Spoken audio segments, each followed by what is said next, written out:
Hello guys, magandang umaga sa inyo. Andito na naman tayo para sa ating panibagong video. At ayun nga guys, ako nga pala ulit si Aaron at ito pala yung ating weekly investing video. So ngayon, before tayo mag-start, sabi ko lang na lagi ko sinasabi na bakit ba natin kailangan mag-invest? Yun yung ating intro, no? So nag-i-invest natin yung inflation at para lumago yung wealth natin. So kung mapapansin nyo ngayon is gumagamit tayo ng dollar cost averaging in which weekly bumibili tayo. Meron tayong 5,000 no para sa ating Philippine stock at $100 para sa ating US and crypto portfolio. So gumagamit tayo ng long-term active investing, meaning hindi lang tayo basta lagay ng lagay. So inaantay nating tumaas kung mag-outperform yung isang investment natin. uh, Magbebenta tayo kung talagang magiging overbought siya, and then magba-buyback tayo sa pagbaba. Okay? So ganun yung ginagawa natin. So ayun, bibigay muna tayo ng ng konting uh, feedback sa ating portfolio. So eto. So papansin nyo, 115,000 na yung ano natin, yung portfolio natin kasi 5,000 every week. So nakailang buwan na tayo, no? So, yep, as of right now, yung Philippine stock market, hindi talaga siya gumagalaw kung makikita nyo. Ibig sabihin, 1,600 lang tinubo ng pera natin, no? So, ganun talaga siya kasi ang Philippine stock market, more on, ano lang talaga siya, more on dividend side lang talaga siya. It will really take a lot of time para makabago yung stock market ng Pinas.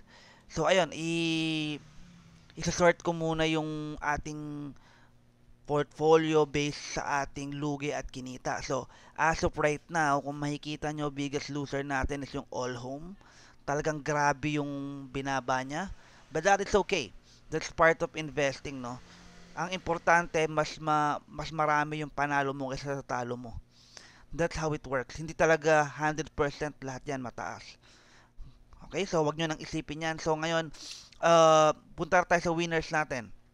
Ang winners natin is Monden Nisin, in which 30%. Oof. Philinvest 24%. And Converge 18%. No? So medyo nakabawi tayo ng konti. Kaya nga ang sabi dito, almost 1.5, 1.46% yung tinubo ng portfolio natin. Okay, it will really take a lot of time sa Philippine stocks unlike ng crypto tsaka US. Kasi mas konti yung nag-i-invest. Mas konti yung nag-i-invest, malaki matagal makabawi yung market. Okay?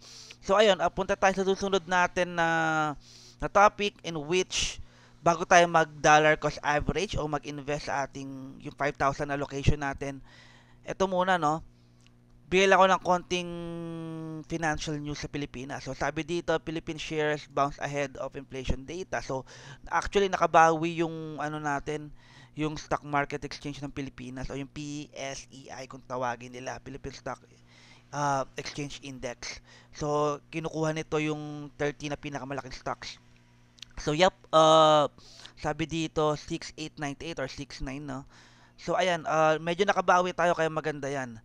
So, huwag kayong mag-alala, over the long term makakabawi yung Pilipinas. Talagang ngayon medyo mababa pa, so I highly recommend. Hindi to financial advice, no? I highly recommend na bumili pa rin kayo ng stocks. Huwag kayong matakot. So, maganda yan, mas mababa.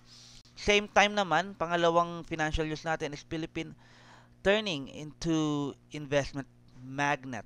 So, ayan, guys, kung makikita ninyo, ang sabi dito, turning for better daw, thanks to the continued reforms and economic stability over the past decade. So, sabi ng HSBC Global Research. So, ayan, pwede nyo basahin to kung ano talagang nangyayari, kung bakit. Okay? Pero ayan, maganda yung news na yan kasi nakakatulong yan in the long term. Hindi man mag-reflect sa price ngayon.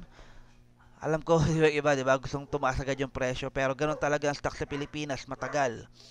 Kaya nga maraming may gusto ng crypto.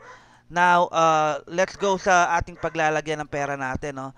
So, as of right now, ito yung Globe. Globe yung isa sa mga napili kong lagyan. So, dito ko ilalagay yung 2,000 natin, no? Okay, so, open ko lang yung calculator. Sorry, before that, type ko lang dito, Globe. Ticker symbol is GLO. Okay? So, pasensya na kung naririnig nyo yung aso. May tumatahol na aso ngayon. So, yep, ito yung price niya. So, i-divide ko lang siya para makita natin. So, 2,000 divided by the stock price, 1769, meron tayong 1.13.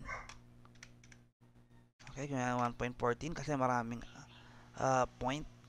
So, yep, ayan yung unang 2,000 natin, no?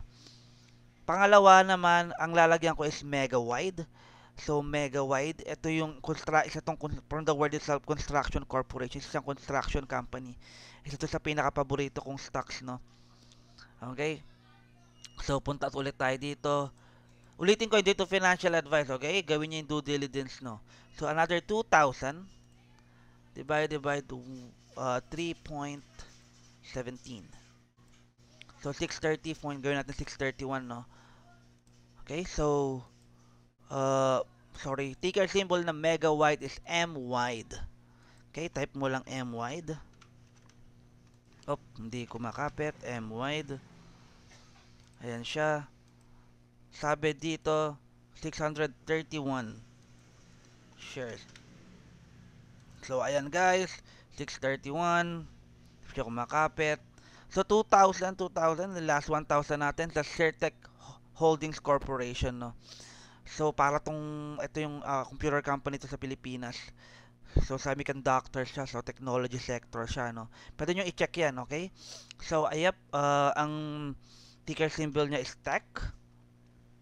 Alright, piliin nyo lang to, Sharetech Holdings Group.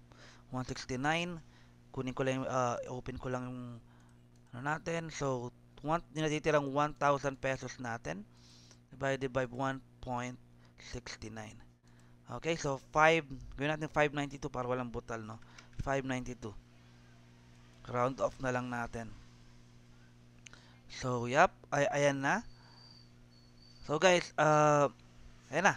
Nalagay na natin yung, so, mayroon natin 120,000 from 115 to 120. So, ulitin ko lang dyan sa quick recap lang. Yung 5,000 natin, hinati natin sa tatlong stocks. 2,000 sa Globe, 2,000 sa Mega Wide, and 1,000 sa Tech or Sharetech company. So, yan. Same thing lang, gusto ko maging patience kayo. Sabi ko magdadala dito is yung inyong savings discipline. Basta as long nag-save kayo, and then it will amplify It will hedge against inflation. Hindi mo lang siya mararamdaman ngayon. Sabi nga nila, patience is the virtue. So, unlike siya kung pinapanood yung video natin sa crypto and crypto, sobrang bilis gumalaw kasi ng presyo. Pero huwag kayong mainip, okay? Huwag kayong panghinaan ng loob. Talagang ganyan ng, ganyan talaga ang stocks. So guys, salamat sa panonood. And ako nga pala ulit si Aaron. Ito yung ating portfolio, Philippine portfolio. And salamat sa panonood and bye for now.